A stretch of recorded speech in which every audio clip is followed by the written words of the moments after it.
کیونکہ ہر شے کا خیر و شر کا خالق وہی ہے، اس کے حکم کے بغیر ایک پتا بھی جنبش نہیں کر سکتا۔ اگر ہم کوئی نیک عمل بھی کرتے ہیں، کوئی نیک کام بھی کرتے ہیں، تو وہ بھی محض توفیق خداوندی سے ہی کرتے ہیں۔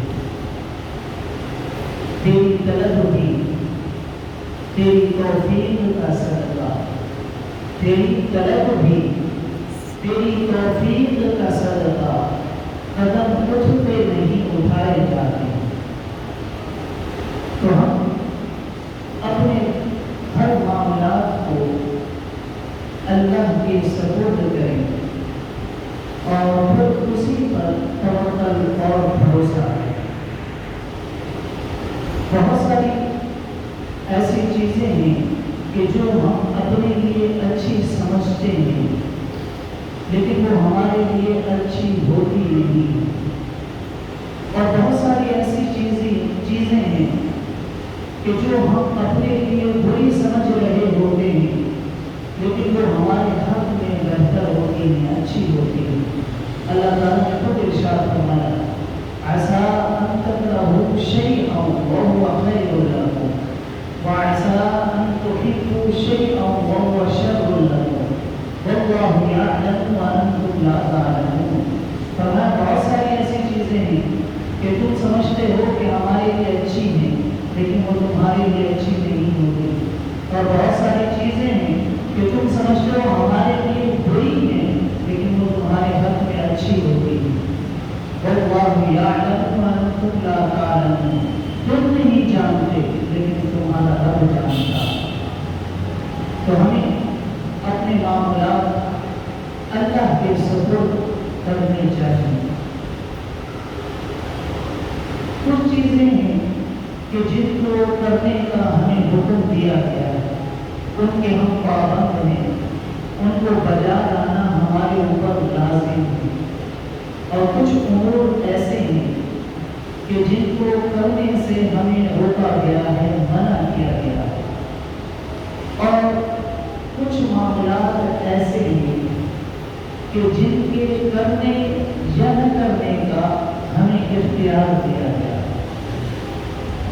تو بعض اوقات ہم ایسی صورتحال کے اندر سوچ میں پڑ جاتے ہیں کہ ہم وہ کام کریں یا نہ کریں، تو ایسے موقع پر ہمیں حکم دیا گیا ہے کہ جب تم کسی کام کے کرنے کا ارادہ کر لو تو پھر اللہ پر توکل اور بھروسہ کرتے ہوئے اس کام کو شروع کر دو، تو اللہ تعالیٰ اس کے اندر خیر و برکت پیدا فرما دیتا ہے۔ اور آگے مزید بڑھنا چاہتے ہو تو پھر استخارہ کر لو۔ استخارہ کا مطلب بھی اللہ سے مدد چاہنا ہے، اللہ سے خیر مانگنا ہے۔ استخارے کا طریقہ کیا ہے کہ 2 رکعت نفل پڑھ لیں، اور 2 رکعت نفل پڑھنے کے بعد پھر خالی ذہن دعائے استخارہ پڑھیں کہ اے اللہ میں تجھ سے اس معاملے کے اندر خیر کا طالب ہوں۔ احادیث کے اندر دعائے استخارہ موجود ہے۔ پھر اس کے بعد آپ سو جائیں تو کسی اچھے خواب کے ذریعے سے آپ کی رہنمائی کر دی جائے گی، یا پھر اس عمل کے کرنے سے وہ کام جس کام کے لیے آپ یہ استخارہ کر رہے ہیں اس کو کرنے یا نہ کرنے کا آپ کے دل کے اندر اللہ کی طرف سے رجحان پیدا ہو جائے گا، اور یہ بھی اللہ کی طرف سے بندے کی رہنمائی ہے۔ اور اس کو شریعت اسلامیہ کے اندر استخارہ کہتے ہیں، اور آپ اگر کسی معاملے کے اندر پھنس جائیں تو استخارہ کرنے کا حکم ہے، اور استخارے کے اندر بھی اللہ سے مدد چاہنا ہی ہوتا ہے۔ لیکن اس کے برعکس بدشگونی لینا یہ بہت سارے معاشروں کے اندر، تہذیبوں کے اندر مروج تھا اور اب بھی مروج ہے، لیکن شریعت اسلامیہ نے اس کی نفی کی ہے۔ بدشگونی کیا ہے کہ کسی جگہ کا منحوس سمجھنا، کسی مہینے کا، کسی دن کا، کسی وقت کا، کسی شخص کا منحوس سمجھنا، اس کو بدشگونی کہتے ہیں۔ بعض لوگ جانوروں کے بولنے سے بدشگونی لیتے ہیں کہ الو بول پڑا ہے، اب ہمیں یہ کام نہیں کرنا ہے۔ بلی نے راستہ کاٹ لیا ہے تو اب ہمیں یہ کام نہیں کرنا ہے۔ عرب کے اندر لوگ کیا کرتے تھے کہ جب کسی سفر پر جانا ہوگا تو کسی جگہ پر بیٹھے ہوئے پرندے کو کنکر مار کر اڑا دیتے۔ اگر وہ دائیں جانب اڑتا تو اس سے وہ اچھی فال نکالتے، اچھا شگون مانتے، اور اگر وہ بائیں جانب اڑ جاتا تو اس سے وہ بدشگونی لیتے اور برا فال نکالتے کہ اب ہمیں سفر نہیں کرنا، اس سے باز آ جاتے، رک جاتے۔ کیوں؟ کیونکہ پرندہ بائیں جانب اڑ گیا ہے، اور اگر وہ دائیں جانب اڑتا تو اسے اچھا شگون مانتے اور اپنے سفر کو جاری رکھتے۔ تو ان کے خیال کے اندر پرندوں کا دائیں یا بائیں جانب اڑنا یہ ہمارے اوپر اثر مرتب کرتا ہے۔ اسی طرح بعض لوگ اشخاص کو منحوس بیان کرتے ہیں کہ لوگ منحوس ہیں۔ عموماً بعض خاندانوں کے اندر کسی عورت کے لیے مشہور کر دیا جاتا ہے کہ وہ منحوس ہے، پورے خاندان کے لوگ اس کے بارے میں یہ رائے قائم کر لیتے ہیں کہ یہ منحوس ہے، یہ منحوسہ ہے، کہ جب بھی اگر اس کی صبح صبح شکل دیکھی تو ہمارا پورا دن خراب گزرے گا۔ تو یہ ایک تصور ہے بدشگونی کا، اور یہ زمانہ جاہلیت سے ہی چلا آ رہا ہے۔ لیکن جب تعلیم علیہ السلام تشریف لائے تو حضور علیہ السلام نے اس کی نفی فرمائی اور اللہ تعالیٰ جل شانہ پر توکل اور بھروسہ کرنا سکھایا۔ کیونکہ ہم بر صغیر پاک و ہند کے لوگ ایک طویل عرصہ ہندوؤں کے ساتھ مل جل کر رہے ہیں، اسی لیے ہمارے اندر بھی بہت ساری ذوق الاعتقادیاں، بدشگونیاں، اوہام اور وسوسے بکثرت موجود ہیں۔ جو لوگ علماء کی صحبت میں رہتے ہیں وہ تو کافی حد تک اس سے محفوظ رہتے ہیں، لیکن عام لوگوں کی زندگیوں کے اندر کثرت کے ساتھ یہ اوہام پائے جاتے ہیں۔ تو ہمیں چاہیے کہ ہم شریعت متحدہ کے مطابق زندگی گزارنے کی کوشش کریں۔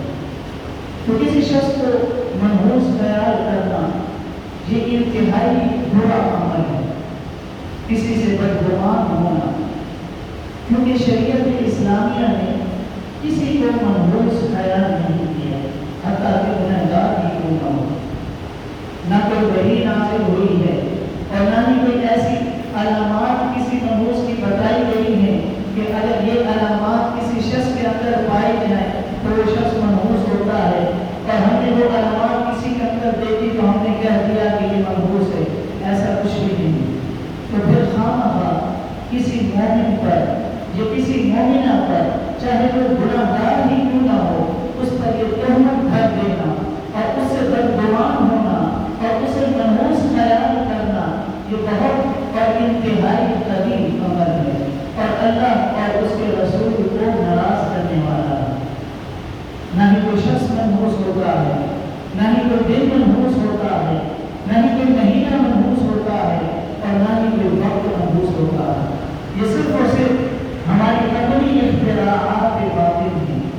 این ممکن ہے کہ جس کو آپ منحوس خیال کر رہے ہوں کچھ لوگ اسے مبارک سمجھتے ہیں، اور یہ بھی ممکن ہے کہ جس کو آپ منحوس خیال کر رہے ہوں وہ الٹا آپ کو منحوس خیال کر رہا ہو، کیونکہ آپ کے پاس اسے منحوس خیال کرنے کی کوئی دلیل تو موجود نہیں ہے۔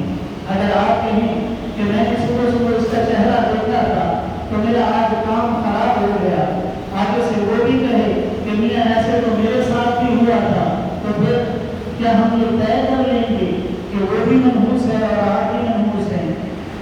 تو جو چیز آپ اپنے لیے کہلوانا پسند نہیں کرتے اور کوئی اگر آپ کے لیے وہ خیال کرے یا گمان تو یہ چیز آپ کے لیے تکلیف اور اذیت کا باعث ہے، تو پھر اپنے بھائی کے لیے بھی سوچیے۔ تو کیونکہ اسلام ایک دین کامل ہے، تو اس کے اندر اس چیز کی ذرا بھر بھی گنجائش نہیں نکل سکتی کہ آپ از خود کسی کے بارے میں اسے منحوس قرار دیں اور اس سے بدگمان ہوں۔ وہ ایک بادشاہ تھا، اس کے پاس لوگ آئے اور آ کر کے کہا کہ ہماری بستی کے اندر ایک شخص ہے، وہ آنکھ، اس کی ایک آنکھ بھی بیٹھی ہوئی ہے اور رنگ بھی اس کا سیاہ کالا ہے اور وہ انتہائی منحوس شخص ہے۔ اس کی وجہ سے جو ہے بہت سے لوگوں کے کام خراب ہوتے ہیں اور بہت لوگ مشکلات کا شکار ہوتے ہیں۔ آپ مہربانی کریں اور اس کو ملک بدل کریں، ضلع وطن کریں ہماری بستی سے۔ ویسے تو سارے معاملات ٹھیک چل رہے ہیں، لیکن اس کی وجہ سے بہت سی مصیبتیں ہم پر آ جاتی ہیں۔ تو بادشاہ سلامت نے کہا کہ میں یہ کیسے گمان کر لوں کہ وہ منحوس ہے تمہارے کہنے پر؟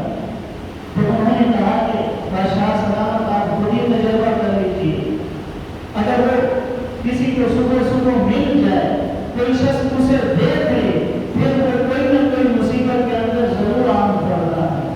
تو بادشاہ نے کہا ٹھیک ہے، کل صبح تم اسے میرے محل کے سامنے کھڑا کر دینا، میں جب صبح اٹھوں گا اس کو دیکھوں گا تو دیکھتے ہیں کیا ماجرا ہے۔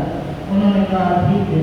اگلی صبح وہ اس شخص کو بادشاہ کے محل کے سامنے لے آئے۔ بادشاہ کو صبح بیدار ہوا، اس نے اپنی کھڑکی کھولی، اس شخص کو دیکھا، خیر محل سے باہر نکلنے لگا تو اس کے جوتوں کے اندر ایک بچھو چھپا ہوا تھا۔ بادشاہ نے جیسے ہی جوتے پہننا چاہے تو اس بچھو نے بادشاہ کو ڈنڈ مار دیا۔ بادشاہ گھر سے کرانے لگا، تڑپنے لگا، حکیموں کو بلایا، ڈاکٹر کو اس دور کے جو کہ طبیب تھے ان کو بلایا، اس کا علاج معالجہ کیا، افاقہ ہوا۔ بادشاہ نے پھر تخت لگایا اور کہا کہ لوگوں سے کہا کہ میں اس منحوس شخص کو اپنے ملک سے نکالنے کا اور جلا وطن کرنے کا حکم دیتا ہوں۔ وہ شخص رونے لگا کہ اس کے اندر میرا کیا قصور ہے؟ بچھو نے اگر بادشاہ کو کاٹا ہے تو اس میں میرا کیا قصور ہے؟ تو لوگوں نے کہا کہ تیری نحوست کی وجہ سے بادشاہ نے تیرا چہرہ صبح دیکھ لیا تھا، اس وجہ سے بادشاہ کو بچھو نے کاٹ دیا۔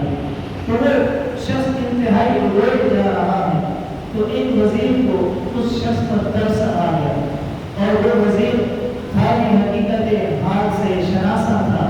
تو اس نے بادشاہ سے کہا بادشاہ سلامت، اگر جان کی امان پاؤں تو ایک بات کہوں۔ بادشاہ نے کہا کہو جو کہنا چاہتے ہو۔ تو وزیر نے کہا بادشاہ سلامت، آپ کے خیال میں یہ شخص منحوس ہے کیونکہ آپ نے اس کو صبح دیکھا اور اس کی وجہ سے آپ کو بچھو نے کاٹ لیا ہے اور اب اس کو آپ جلا وطن کر رہے ہیں۔ اب اگر یہ شخص یہ سمجھ لے کہ بادشاہ مجھ سے بھی بڑا منحوس شخص ہے کہ کیونکہ بادشاہ نے تو مجھے دیکھا، اس کو صرف بچھو نے کاٹا ہے اور میں نے بادشاہ کو صبح صبح دیکھا تو مجھے تو اپنے وطن سے بھی ہاتھ دھونا پڑ رہا ہے، تو پھر آپ کا کیا فیصلہ ہوگا؟ تو بادشاہ نے کہا کہ واقعی اب میری بات سمجھ میں آ گئی ہے۔ تو کسی کو بھی منحوس بیان نہیں کرنا چاہیے۔ اگر آپ کسی شخص کو، خاندان کے کسی کمزور شخص کو منحوس سمجھتے ہیں اور یہ معاشرتی روگ ہے، مجھے بتائیے اس کی جگہ اگر آپ ہوتے تو اس کے لیے کتنی زندگی مشکل ہے اور درد ہے، کیونکہ یہ معاشرتی روگ ہے کہ اپنے خاندان کے اندر، فیکٹری میں، دکان پر سارے لوگ، کوئی شخص اسے خیر کی نگاہ سے نہیں دیکھتا، ہر شخص نفرت کی نگاہ سے دیکھتا ہے، تو پھر اس کے لیے زندگی کتنی مشکل ہوگی اور کتنی سخت ہوگی۔ آپ کو کس نے اختیار دیا ہے کہ آپ کسی کو اچھوت بنا دیں، اسے منحوس کا خیال کریں، جو لوگوں کے اندر اس کے لیے بدگمانیاں پیدا کریں؟ تو شریعت اسلامیہ کا یہ بالکل بھی مزاج نہیں ہے۔ شریعت اسلامیہ ہمیں حسن ظن کی اور خوش گمانی کی ترغیب کرتی ہے۔ آخر میں دعا ہے کہ خالق کائنات مجھے اور آپ کو حسن ظن رکھنے کی توفیق عطا فرمائے اور کی توفیق